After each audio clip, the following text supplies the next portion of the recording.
Thanks for joining us. This is NTD Business, and I'm Paul Graney. President Trump signs the relief bill, but with conditions. He wants more money to go to Americans through direct payments, but one Republican raises the question, how are we going to pay for it? New York's governor extends the eviction ban. We talked to a director of a rent association to find out how this could impact owners. U.S. holiday sales are up 3% this year. The extended shopping season and surge in online sales helped.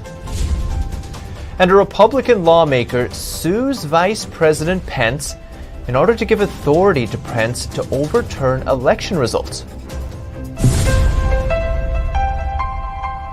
U.S. stocks rallied on Monday with all three major indexes closing at record levels. The Dow rose 204 points or 0.68%, S&P 500 gained over 32 points or 0.87%, and the Nasdaq added nearly 95 points or 0.74%. It was really the stocks battered by lockdowns advancing, including airlines and cruise lines. Cruise operators Royal Caribbean, Carnival and Norwegian each rose by at least 3% each. The S&P 500 is on track to rise more than 15% this year. It's on the back of a loose monetary policy. And talking about loose monetary policy, the House is expected to vote on a bigger $2,000 stimulus check on Monday. They need a two-thirds majority for the bill to pass, meaning it would need Republican support. It comes after President Trump signed the $2.3 trillion relief and spending bill late on Sunday. The president writes, "I want far less wasteful spending and more money going to the American people in the form of $2,000 checks per adult and $600 per child." The bill includes $600 stimulus checks, and the president says more money is coming. The House will vote on Monday to increase the payments to $2,000 per person. President Trump also wants to get rid of some foreign spending and causes not related to the pandemic. He says he will invoke the 1974 Impoundment Control Act to demand reductions on some spending measures. He writes, "I will send back to Congress a redlined version, item by item, accompanied by the formal rescission request to Congress insisting that those funds be removed from the bill." President Trump addressed another matter on condition of signing the bill. He added, "Congress has promised to review Section 230 and either terminate it or substantially reform it. It aims to roll back liability protections on big tech." President Trump has averted a partial government shutdown by signing this bill. Voting in Congress is expected to run into the evening. Lawmakers also seeking to override Trump's recent veto of a $740 billion defense bill. If successful, that would be the first veto override of Trump's presidency. And Alabama Congressman Mo Brooks says he might oppose increasing relief checks from $600 to $2,000. Brooks says he's concerned about how to pay for the more generous checks and that debt has ballooned to around $27 trillion this year. Here he is on Fox and Friends. It is borrowed. It's money we don't have. We have to borrow to get. We can't afford to pay back. Someone's got to show me how we're going to pay for it. I mean, how far before we ultimately go into a debilitating insolvency and bankruptcy that's going to do great damage to our country? The Democrat-led House supports the larger checks and is poised to vote on the issue today. But it's unclear whether Republicans in the Senate will support the measure.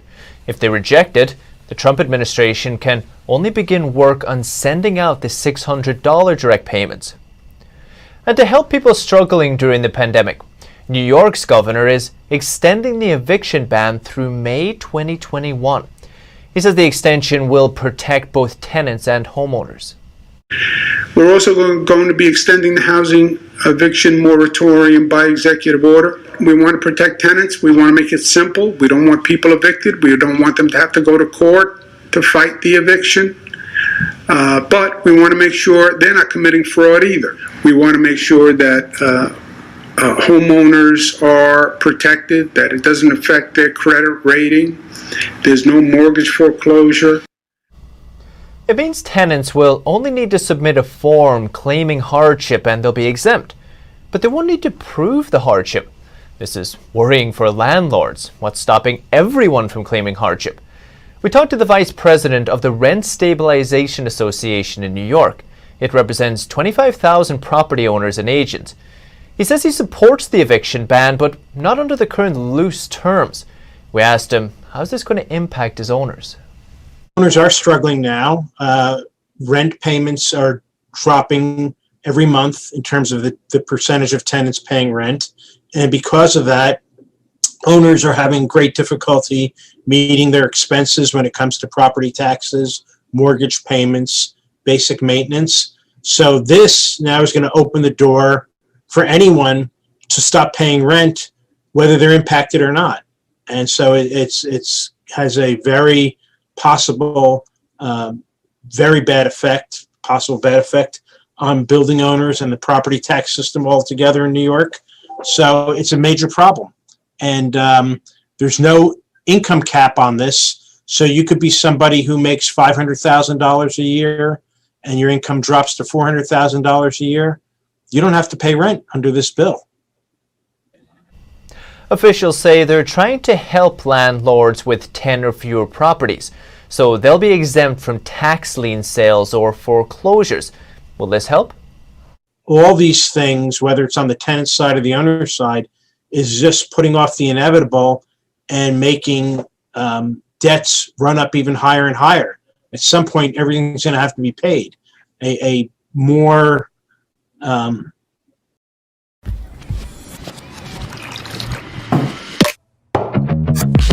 Friends would walk up to me and just be like, "What the f*** is in your mug?" And I would just tell them, "It's mud."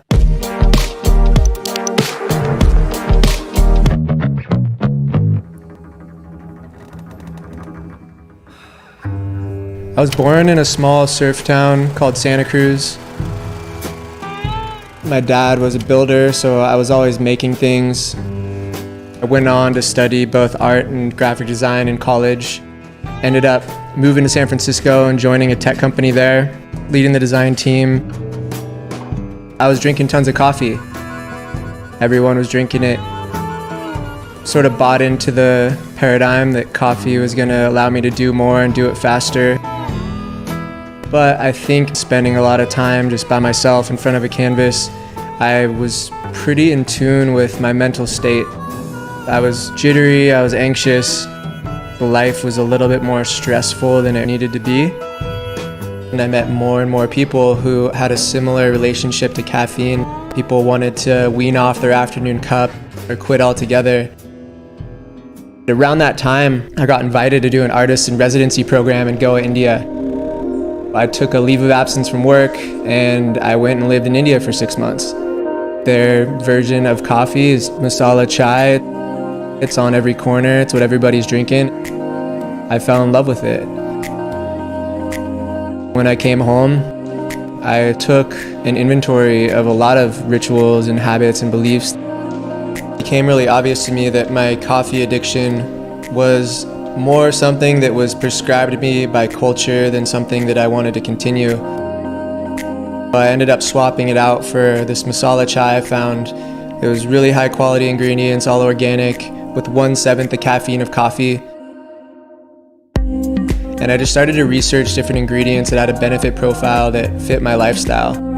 I added lion's mane for focus and cognitive function, cacao for mood, energy, and of course flavor, chaga and reishi for immune support, turmeric and cordyceps for physical performance, a little bit of cinnamon to help with intermittent fasting, sugar cravings, and a pinch of salt to help the flavors pop. I started to add that to my hydro flask every morning with a bunch of hot water, and I would take it with me to the office, to the gym, to music festivals. Almost 90% of the population is addicted to caffeine, and I wondered how many people were around me that maybe would benefit from something different. And so in May of 2018, I designed a brand, coded a website, put up an Instagram post that said, "We're not mad at coffee, we're just disappointed, so we made something better." And we just started getting sales. I've been working on this business ever since. I have an amazing team spread across the globe, and we would love for you to try it. This drink that really changed my life ultimately became it.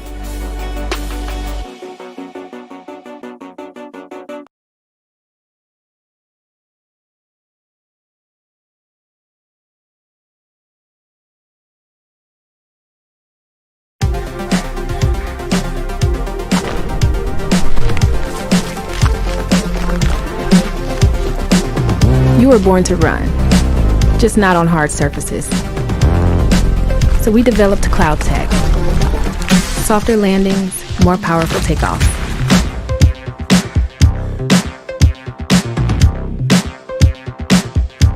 Discover a new running sensation.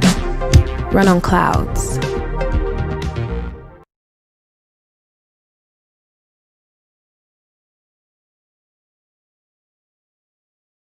If they wanted to do a real solution to this problem, they should have redirected tenants to either the $60 million that the state still has available for rent payments to help tenants, or the $1.3 billion that was signed into law last night by the president.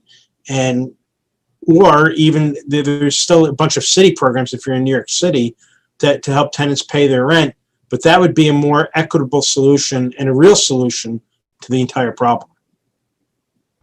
Thanks, Mr. Ritchie. And Washington State will pay a $550 one-time payment to nearly 100,000 workers. They would otherwise see their lapse in their unemployment benefits.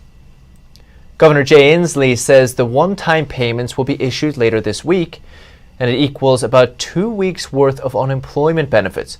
They'll go to people who normally don't qualify, like gig workers or the self-employed. Under the CARES Act, though, they've been receiving benefits under the Federal Pandemic Unemployment Assistance Program, or PUA benefits. That program expired Saturday. President Trump did sign the $900 billion relief bill late Sunday, but the state expects a 1-week gap for the federal payment. The bill President Trump signed extends PUA benefits to March 14th. And California is facing the largest unemployment benefit fraud in the state's history, with thousands of prisoners involved and billions of dollars exploited. Entity Zach Lee has more. Besides the CCP virus pandemic, California is also plagued by an unemployment benefit fraud mostly involving inmates.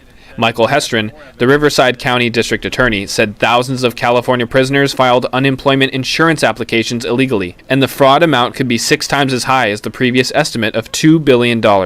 I think, and I'm estimating here, I think it's going to be double-digit billions, 10, 11, 12 billion dollars of taxpayer funds that have been essentially stolen through fraud. To my knowledge, it's the largest fraud in the history of California. As for how this happened, Hestron was concerned that the checks and balances in the California Employment Development Department are missing. Therefore, even prisoners could take advantage of the loopholes. The investigators listened to some of the phone calls made by prisoners and found that they were bragging about how easy it was to cheat the system and get paid while in prison. It looks like people were just signing up online with minimal information, but nobody's verifying if that information is real. They give an address, they submit the application online. The state would send out, in very short order, a debit card with money on it. EDD replied to our inquiry with an email claiming that there were 35,000 fraud records involving prisoners with only $400 million paid out. Also, they said all known fraudulent claims and payments in the names of incarcerated individuals had been stopped. Hestron said some of the involved prisoners are serving life sentences or are even on death row. People that are already in prison, they don't fear any consequences for stealing. And so, this is sort of a free crime in a sense. With another round of stimulus checks and unemployment relief coming up, Hestron said he was calling on the state government to work with the DAs to prevent fraud like this from happening again. Reporting by Zach Lee, NTD News, Los Angeles. And U.S. retail sales rose 3% this year during the expanded holiday shopping season. MasterCard says the shift to online shopping helped increase the sales.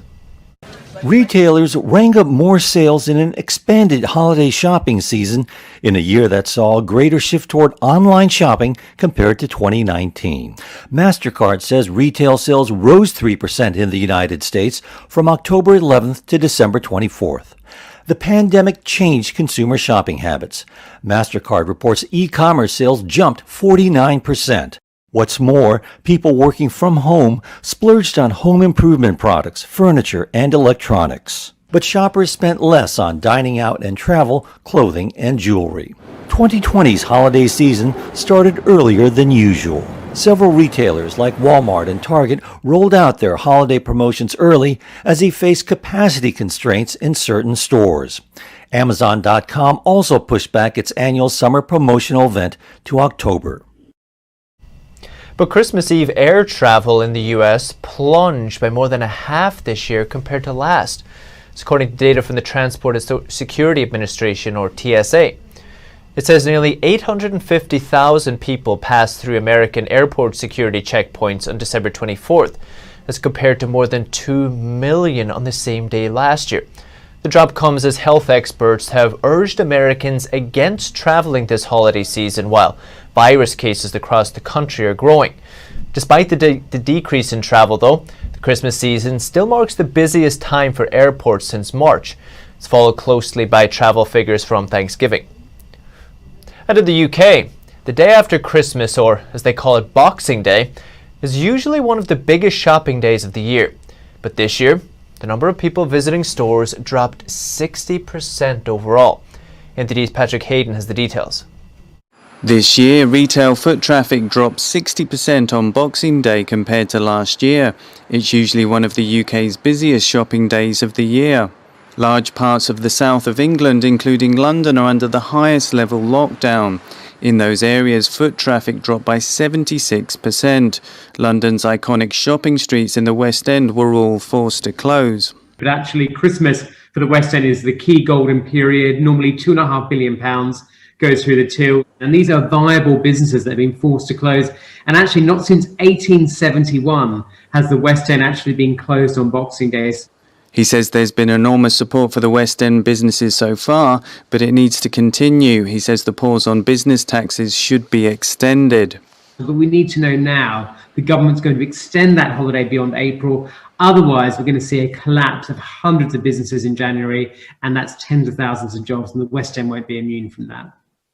Tyrrell says the UK should follow the rest of Europe and have a tax-free shopping period. And also look again at this decision on tax-free shopping, because we'll be the only country in Europe from the 1st of January that won't have this service available. Tyrrell says that the UK needs to stay competitive, and in order to do that, the government needs to do their part to help. Reporting from London, Patrick Hayden, NTD News. In election news, Congressman Louis Gohmert has filed a lawsuit against Vice President Pence. He's asking the court to give Pence exclusive authority to decide electoral college votes on January 6th. According to the lawsuit, Pence has a major role in the January 6th joint session of Congress. He has to count all 50 states' electoral college votes. Gohmert's lawsuit is asking a federal judge to strike down the 1887 Electoral Count Act that would grant Pence the authority to overturn the election results in favor of President Trump. Gohmert's lawsuit claims any action taken by Pence on January 6th to certify the electoral vote for Joe Biden would be fraudulent. Gohmert is also asking the judge to determine that Pence is authorized to pick Republican electors who cast votes for Trump. And a lawsuit in Fulton County is asking for a third-party forensic audit on ballots counted on election night. The audit would identify whether the ballots were real or counterfeit. NTD's Melina Wisecup has the story. The Georgia Secretary of State's office and others have tried to excuse a video appearing to show Fulton County officials counting ballots on election night while unsupervised. But one group of Georgia citizens feels strongly about finding answers. Because we have 9 Georgia voters who voted and are very upset about this illegal scanning of ballots. So we want to inspect the ballots. That way everybody will know for sure if in fact any of them in Fulton County are fraudulent or not. They are asking Fulton Superior Court for a temporary injunction. If allowed, the batch of ballots that was counted unsupervised will be inspected using technology created by inventor Jovan Pulitzer. Those lines on that ballot are rules. Long before it could go into a computer and become something digital, the voter expressed their intent. So that's why we look for the folds. But that's not all we look for. First off, that fold, when you look at it forensically, You see the entire paper broken. You see the lines broken. Pulitzer, who created QR code Scan to Connect and helped pioneer fixed dial-up internet, switched gears after election night. He says when he saw the ballot counts spike for Biden on election night and heard of witnesses testifying about masses of mail-in ballots with no folds, he was moved to create technology to check the authenticity of a ballot using a forensic scan. Well, did you know from a forensic level that you can tell absolutely the difference between paper here in the United States or paper that was made in China?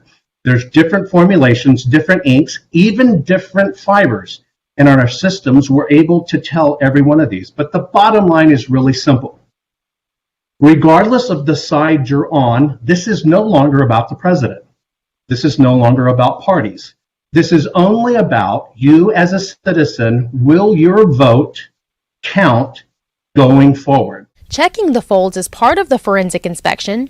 Pulitzer explains the technology can also detect the kind of ink used to mark the ballot. All of these have unique IDs, but the one that was done by a machine, because their printing dynamics are completely different, sticks out like a sore thumb. Here is a faked squiggle by a computer. Even though they could try to come up with fake squiggles by a computer, the one on the right, you still see the artifacts left over by it being a simple printing mechanism. All of these can be easily decoded. He says he's working with litigators to potentially do these forensic scans in many of the contested states where some suspect fraudulent ballots were counted. But the first step will be right here in Georgia. So we're hoping to get this done Tuesday or Wednesday, unless we get blocked by either the county or the court. And Favorito says if the court dismisses the case, they are prepared to take it all the way up to the highest court. Melina Weiskup, NTD News. Still to come this evening, a look at the biggest changes in New York real estate this year. Can you guess what they are? And China increases pressure on tech giant Ant Group. The central bank wants the company to overhaul its business operations, just stopping short of calling for a breakup. That and more after the break.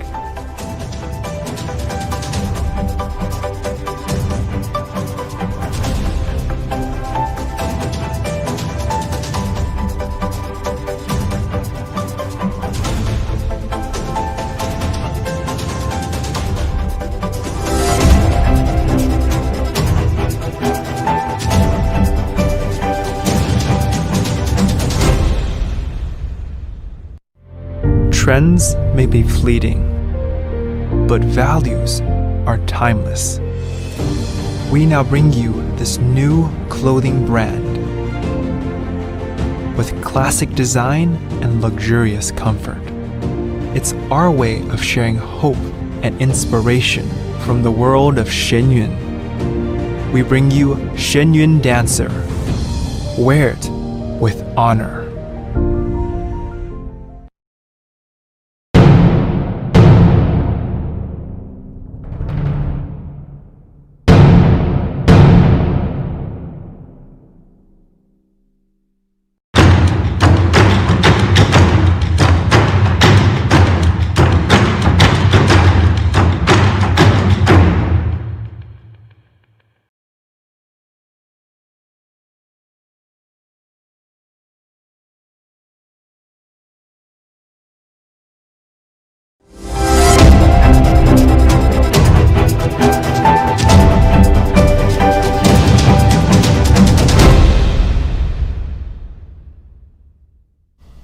New York City's real estate trends have changed quite a bit this year, or so says real estate marketplace StreetEasy. Here's the details. Crain's New York business reports 4 big trends from 2020, according to data from StreetEasy. Number 4, apartment listings that mention stationary bike company Peloton increased 170%. Number 3, rental listings that mention baking increased 220%. Both hobbies took off during the pandemic. Number 2, listings that mention outdoor space increased about 250%. And number 1, the largest trend of all, listings at 363%. The increase in listings about outdoor spaces and home offices makes sense for 2020, since so many New Yorkers are now working from home. Listings on Street Easy have increased sharply since the pandemic started, especially in Manhattan, Brooklyn, and Queens. Although median rent for apartments has sharply declined, there was one sign of recovery last month. The number of vacant units dropped for the first time since the CCP virus started. And the new taxi is turning heads in New York City because it's not every day you can hail a taxi that's a Tesla. 2 months ago, this Tesla Model 3 hit the streets of New York City, and it's still turning heads. But it's not just the bystanders who appreciate the new cab. I love the Tesla system. I love the camera.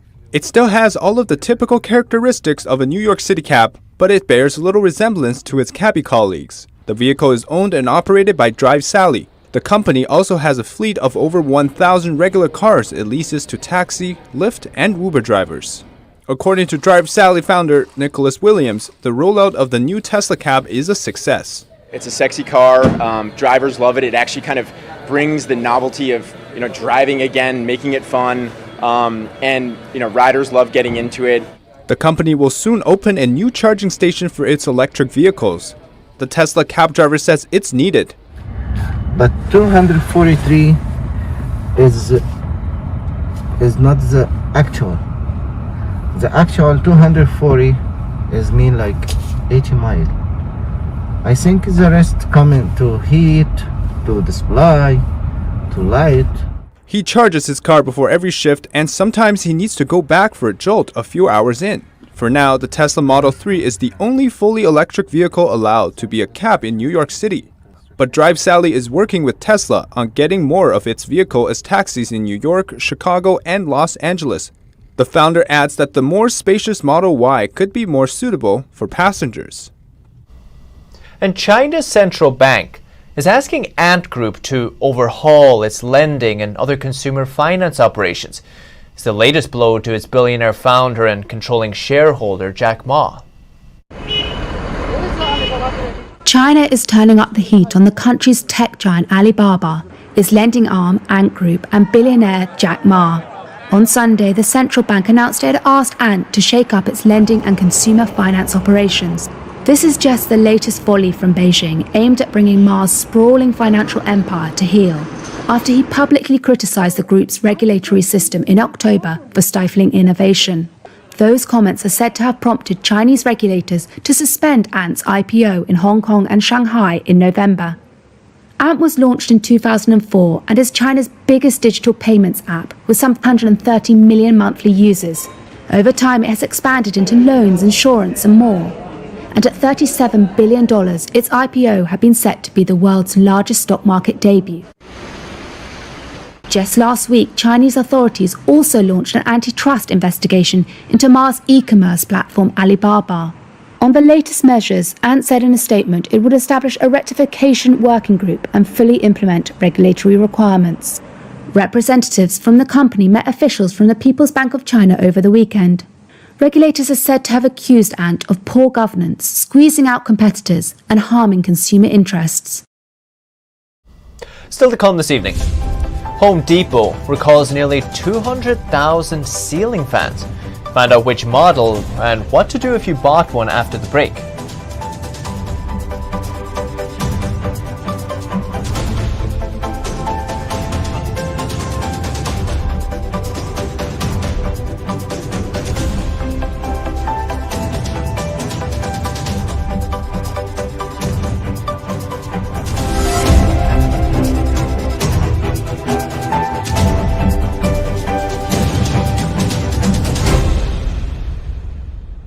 When you look at TV networks in America, a soundbite and fight-it-out culture prevails on news and commentary programs. As a Canadian, I'm fascinated with America, and I wanted to offer American thought leaders an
opportunity to share their thoughts in a deep dive format where we can explore their ideas together. And so American Thought Leaders was born.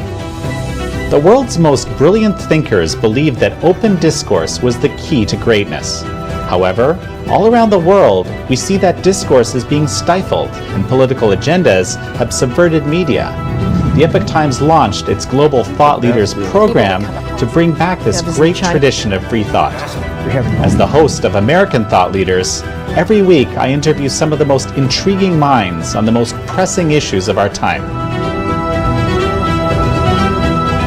Be sure to check out our new episodes every week.